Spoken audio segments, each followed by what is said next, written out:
Assalamualaikum warahmatullahi wabarakatuh. Saya Haryanto. Pada kesempatan ini ingin coba menjelaskan mengenai beberapa topik dalam mata kuliah komunikasi data, yaitu data link control, kemudian multiplexing, switching networks, packet switching, asynchronous transfer mode, dan perbandingan antara ATM dan frame relay. Baiklah, langsung saja eh, kita buka dengan data link control.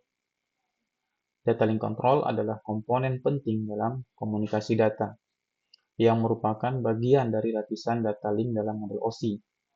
Tugas utama dari data link control adalah memastikan bahwa data yang dikirimkan melalui jaringan tidak mengalami error dan tiba di tujuan dalam urutan yang benar. Ini adalah langkah penting untuk menjaga integritas dan keandalan komunikasi data dalam berbagai aplikasi jaringan.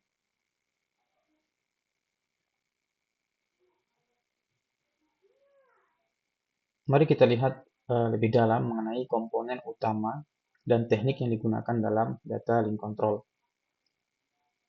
Ada tiga komponen utama yang bekerja sama untuk memastikan integritas dan keandalan data yang ditransmisikan. Pertama, framing adalah proses membagi data menjadi unit-unit yang lebih kecil yang disebut dengan frame. Setiap frame berisi segmen data dan informasi kontrol yang membantu dalam mendeteksi awal dan akhir dari transmisi data. Dengan membagi data menjadi frame, kita dapat lebih mudah mengelola dan memeriksa data yang dikirimkan. Selanjutnya ada error control. Error control melibatkan deteksi dan koreksi error yang mungkin terjadi selama transmisi data. Teknologi ini sangat penting untuk memastikan bahwa data yang diterima sama dengan data yang dikirim. Beberapa teknik yang digunakan untuk error control yaitu parity check, cyclic redundancy check, dan automatic repeat request. Teknik parity check melibatkan penambahan bit tambahan ke data untuk mendeteksi error. Parity bit dapat diatur untuk mendeteksi perubahan ganjil atau genap dalam data, sehingga membantu dalam mendeteksi adanya error. Kemudian, cyclic redundancy check atau disingkat dengan CRC. Ini menggunakan algoritma matematika untuk menghasilkan nilai checksum dari data yang dikirimkan. Penerima dapat menggunakan nilai ini untuk memeriksa apakah data telah berubah selama transmisi. Jika ada tidak kecocokan, maka data itu dianggap error dan perlu dikirim ulang. Kemudian, automatic repeat request. Teknik ini melibatkan pengiriman ulang data jika terjadi error yang terdeteksi. Penerima mengirimkan sinyal acknowledgement untuk data yang diterima dengan benar, dan sinyal negatif acknowledgement untuk data yang rusak atau hilang. Pengirim kemudian mengirim ulang data yang tidak diterima dengan benar tersebut. Kemudian ada komponen ketiga, yaitu data flow control. Flow control mengatur kecepatan pengiriman data antara pengirim dan penerima untuk mencegah overflow buffer. Dengan mengatur aliran data, kita dapat memastikan bahwa penerima tidak kewalahan dengan terlalu banyak data sekaligus yang dapat menyebabkan kehilangan data ataupun error. Ada dua protokol utama yang digunakan dalam flow control. Pertama, stop and wait protocol. Dalam protokol ini, pengirim mengirim satu frame, kemudian menunggu konfirmasi dari penerima sebelum mengirim frame berikutnya. Meskipun sederhana dan juga mudah untuk diimplementasikan, protokol ini tidak efisien untuk jaringan dengan latensi tinggi karena waktu tunggu yang panjang. Kemudian yang kedua, sliding window protocol. Protokol ini lebih kompleks, tetapi lebih efisien. Sliding window memungkinkan pengirim untuk mengirim beberapa frame sebelum menerima konfirmasi dari penerima. Jendela geser atau sliding window digunakan untuk mengatur jumlah frame yang dapat dikirim tanpa konfirmasi, meningkatkan throughput dan efisiensi transmisi data. Selanjutnya, multiplexing. Multiplexing adalah teknik yang penting dalam komunikasi data yang memungkinkan pengiriman beberapa sinyal atau aliran data melalui satu saluran komunikasi. Tujuan utama dari multiplexing adalah untuk meningkatkan efisiensi penggunaan bandwidth. Dengan menggunakan multiplexing, kita dapat memanfaatkan saluran komunikasi secara lebih optimal, memungkinkan lebih banyak data untuk dikirimkan sekaligus tanpa perlu menambahkan saluran tambahan.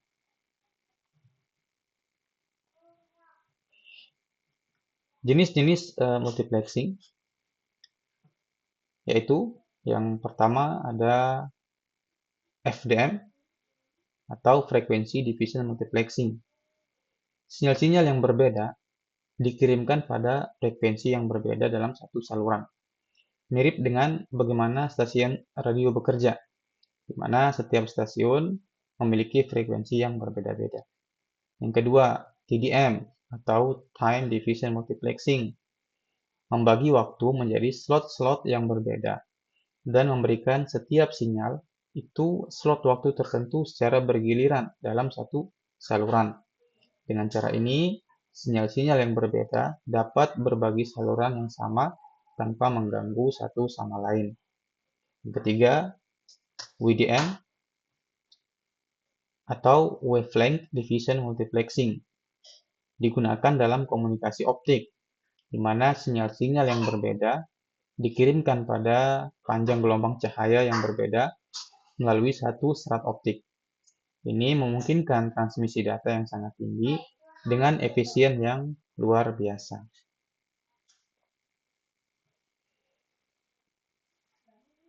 Ada dua jenis contoh implementasi pada multiplexing. Multiplexing banyak digunakan dalam berbagai aplikasi komunikasi data untuk mengoptimalkan penggunaan bandwidth dan meningkatkan efisiensi transmisi. Contoh penggunaan multiplexing antara lain misalkan telekomunikasi. Ya, dalam sistem telepon seluler, multiplexing memungkinkan banyak percakapan suara dan data untuk dikirimkan melalui satu saluran frekuensi radio. Ini memungkinkan lebih banyak pengguna untuk berkomunikasi secara bersamaan tanpa interferensi. Kemudian ada jaringan komputer. Multiplexing digunakan dalam jaringan komputer untuk mengirimkan data dari berbagai sumber melalui satu saluran jaringan. Ini meningkatkan efisiensi dan kapasitas jaringan, memungkinkan lebih banyak perangkat untuk terhubung dan saling berkomunikasi. Kemudian pada siaran televisi misalnya juga. Dalam siaran televisi kabel, multiplexing memungkinkan banyak saluran televisi untuk dikirimkan melalui satu kabel koaksial. Ini mengurangi kebutuhan akan infrastruktur fisik yang kompleks dan mahal. Selanjutnya, switching networks adalah sistem yang menghubungkan perangkat dalam jaringan dan memungkinkan komunikasi antar perangkat tersebut. Switching adalah elemen kunci dalam jaringan komunikasi modern, baik itu jaringan telepon, jaringan komputer, atau jaringan internet. Switching memastikan bahwa data dapat bergerak dengan efisien dan andal dari satu titik ke titik lainnya dalam jaringan. Jenis-jenis switching. Ada 3 jenis switching, yaitu circuit switching, yaitu jalur komunikasi tetap dibuat antara pengirim dan penerima untuk durasi panggilan atau sesi komunikasi. Contoh klasik dari circuit switching adalah jaringan telepon tradisional, di mana jalur fisik direservasi selama panggilan berlangsung. Meskipun handal dan memberikan kualitas suara yang baik, circuit switching tidak efisien dalam penggunaan bandwidth, karena jalur tetap harus tersedia selama komunikasi berlangsung. Switching kedua itu packet switching. Dalam packet switching, data dibagi menjadi paket-paket kecil yang dikirim secara independen melalui jaringan. Setiap paket mungkin mengambil jalur yang berbeda untuk sampai ke tujuan. di mana mereka kemudian disusun kembali menjadi data aslinya. Packet switching sangat efisien dalam penggunaan bandwidth dan merupakan dasar dari jaringan internet modern, karena memungkinkan banyak pengguna untuk berbagi saluran komunikasi yang sama. Yang ketiga, message switching. Dalam message switching, data dikirim sebagai satu pesan utuh dan disimpan di setiap node jaringan sebelum diteruskan ke tujuan berikutnya. Meskipun metode ini dapat menangani pesan berukuran besar, latensi yang tinggi dan kebutuhan penyimpanan sementara di setiap node membuatnya kurang populer dibandingkan dengan packet switching. Perbandingan dari ketiga switch networks ini. Circuit switching memberikan jalur komunikasi yang tetap dan handal, tapi kurang efisien dalam penggunaan bandwidth karena jalur tetap harus tersedia selama sesi komunikasi berlangsung. Ini cocok untuk aplikasi yang memerlukan kualitas layanan yang tetap seperti panggilan suara.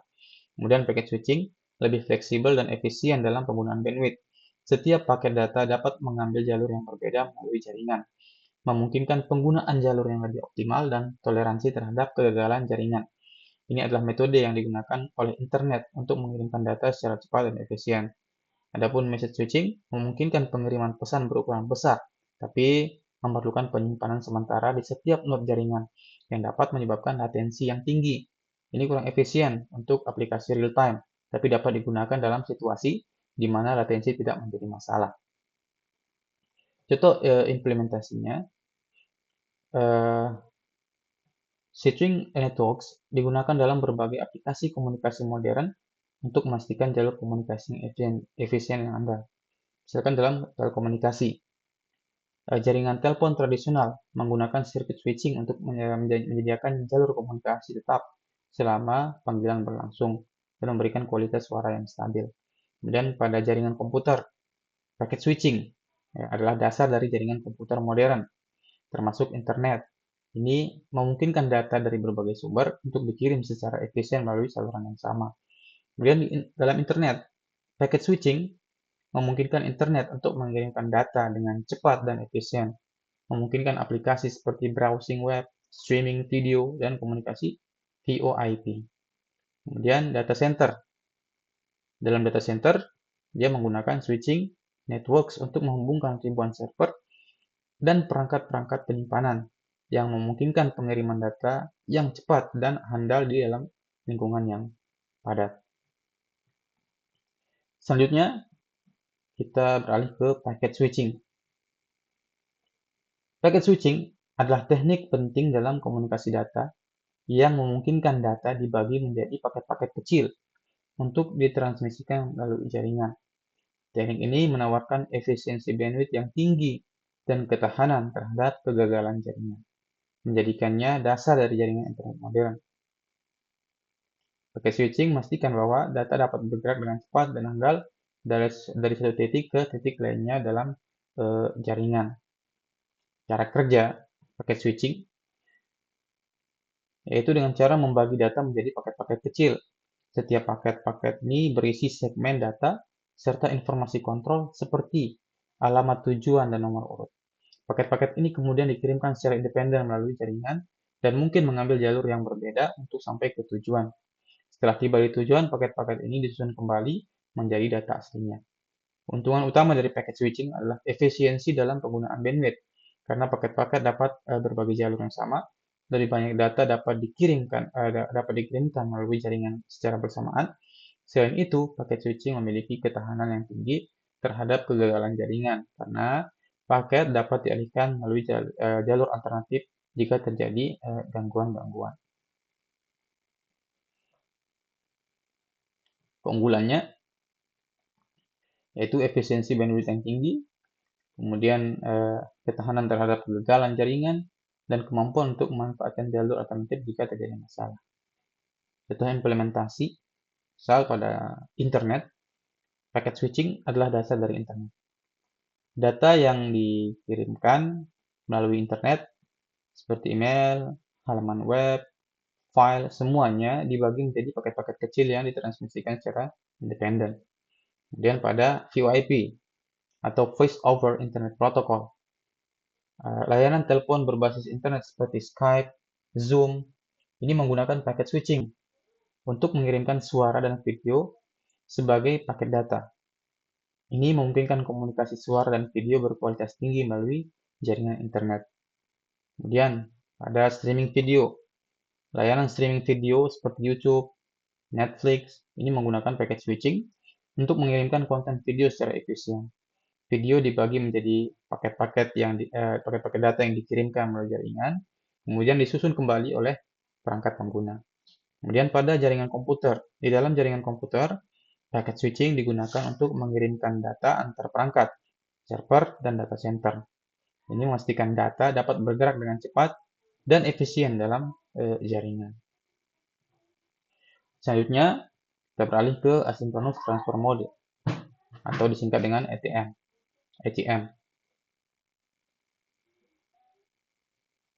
Adalah teknologi jaringan yang digunakan untuk mentransfer data dalam sel-sel kecil berukuran tetap, yang memungkinkan transmisi data dengan kecepatan tinggi dan efisiensi yang tinggi. Teknologi ini sangat cocok untuk berbagai jenis data, termasuk suara, video, dan data digital, karena mendukung Quality of Services atau QoS yang cukup tinggi. Cara kerjanya adalah dengan cara membagi data menjadi sel-sel kecil dengan ukuran tetap, biasanya 53 byte. Setiap sel terdiri dari header dan payload, di mana header berisi informasi kontrol dan juga routing, sedangkan payload berisi data yang akan ditransmisikan. Keuntungan utama dari penggunaan sel-sel berukuran tetap adalah konsistensi dan prediktibilitas dalam penanganan data yang penting untuk aplikasi real-time seperti suara dan video. ATM juga menggunakan teknik multiplexing untuk menggabungkan sel-sel dari berbagai sumber data menjadi satu aliran, memungkinkan penggunaan saluran komunikasi yang efisien dan fleksibel.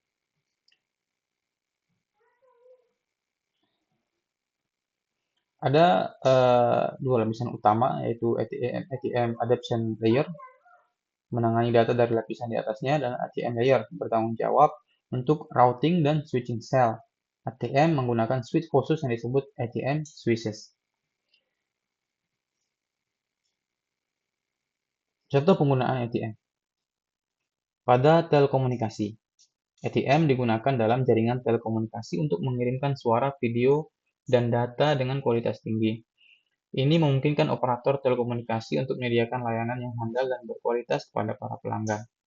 Kemudian pada jaringan komputer, ATM digunakan dalam jaringan komputer untuk menghubungkan data center dan server dengan kecepatan yang tinggi dan efisien, memastikan transfer data yang cepat dan handal di lingkungan jaringan yang padat. Kemudian pada backbone internet, ATM sering digunakan sebagai backbone untuk jaringan internet karena kemampuan untuk menangani volume data yang besar dan menyediakan QoS yang tinggi untuk memungkinkan penyedia layanan internet untuk menawarkan kecepatan dan reliabilitas yang tinggi kepada penggunanya. Kemudian pada layanan video dan suara. Layanan video dan suara berkualitas tinggi seperti konferensi video dan VoIP menggunakan ATM untuk memastikan transmisi data yang lancar dan tanpa gangguan. Berikutnya kita beralih pada perbandingan ATM dan frame relay. Jadi frame relay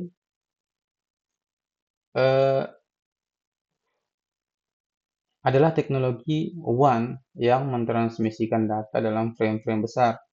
Frame relay dirancang untuk komunikasi data yang bursty dan menawarkan biaya yang lebih rendah dibandingkan ATM. Frame relay adalah teknologi jaringan yang menggunakan frame berukuran variabel untuk mentransfer data. Frame relay dirancang untuk jaringan WAN atau Wide Area Network dan digunakan untuk menghubungkan LAN atau Local Area Network di berbagai lokasi. Frame relay menawarkan efisiensi tinggi dengan mengeliminasi overheat yang tidak perlu dan memungkinkan transmisi data yang cepat melalui jalur yang dapat diubah secara dinamis. Keuntungan utama dari frame relay adalah fleksibilitas dalam ukuran frame dan efisiensi dalam penggunaan bandwidth. Ini membuat frame relay sangat cocok untuk aplikasi yang memerlukan transmisi data dengan kecepatan tinggi dan efisiensi biaya yang lebih baik dibandingkan dengan teknologi sebelumnya. Perbandingannya antara ATM dan frame relay itu misalkan pada ukuran data. ATM menggunakan sel berukuran tetap, yaitu 53 byte. Sementara frame relay menggunakan frame berukuran variabel. Ukuran tetap pada ATM memberikan konsistensi dalam penanganan data, sementara ukuran variabel pada frame relay memungkinkan efisiensi yang lebih tinggi dalam jaringan yang lebih dinamis. Kemudian di QoS atau Quality of Service. ATM mendukung QoS yang lebih baik dibandingkan dengan frame relay karena dirancang untuk aplikasi real time seperti suara dan video yang mana memerlukan latensi rendah dan throughput yang tinggi. Kemudian efisiensi bandwidth. Frame relay biasanya lebih efisien dalam penggunaan bandwidth dibanding ATM karena overheat yang lebih rendah dan kemampuan untuk mengirim frame berukuran variabel. Ini membuat frame relay lebih cocok untuk aplikasi yang memerlukan efisiensi biaya yang fleksibel. Kemudian kompleksitas dan biaya. ATM lebih kompleks dan lebih mahal dibandingkan dengan frame relay karena dukungan untuk QoS dan manajemen lalu lintas yang lebih canggih. Frame relay lebih sederhana dan murah, menjadikannya pilihan yang lebih ekonomis untuk banyak aplikasi jaringan WAN. Untuk contoh penggunaan atau implementasi, ya, ATM digunakan dalam aplikasi yang memerlukan QoS tinggi seperti jaringan backbone telekomunikasi, kemudian layanan video dan suara yang berkualitas tinggi, serta jaringan komputer yang membutuhkan transfer data cepat dan handal. Adapun frame relay ini digunakan dalam jaringan WAN untuk menghubungkan berbagai LAN di lokasi yang berbeda. Frame relay cocok untuk aplikasi yang memerlukan efisiensi biaya dan fleksibilitas dalam transmisi data seperti koneksi antar kantor cabang dan pusat data. Demikian penjelasan singkat tentang beberapa topik yang berkaitan dengan komunikasi data. Terima kasih saya ucapkan atas perhatiannya dan mohon maaf atas segala kekurangan. Wassalamualaikum warahmatullahi wabarakatuh.